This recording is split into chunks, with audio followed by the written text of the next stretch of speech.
Vale, la temporada yo valoro de una manera positiva, no solo por el ascenso, ya que en el Guernica para nosotros lo más importante es que los jugadores puedan llegar al primer equipo y en ese aspecto, por ejemplo, pues dos juveniles este año han tenido la suerte de jugar en el equipo mayor y aparte de eso yo creo que la mayor victoria nuestra o el mayor logro ha sido el nivel que el equipo ha logrado en el día a día en los entrenamientos y la competencia sana que ha habido entre ellos. Nosotros a principio de año sabíamos que teníamos un equipo bueno y competitivo, pero no nos esperábamos igual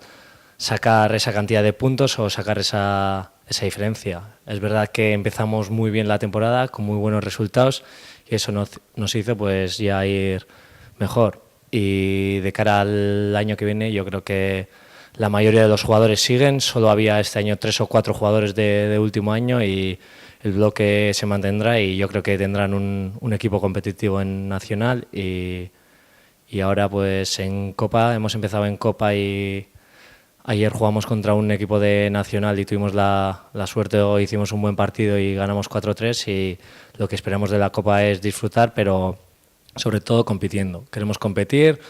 medirnos con equipos de una categoría superior de Nacional o también el Eibar de 2 categorías superiores y vernos a ver dónde estamos y ver el trabajo de todo el año pues hasta dónde ha llegado.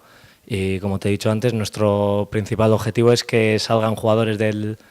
los juveniles para el mayor y a ver si algunos que llevamos unos cuantos años ya nos jubilan.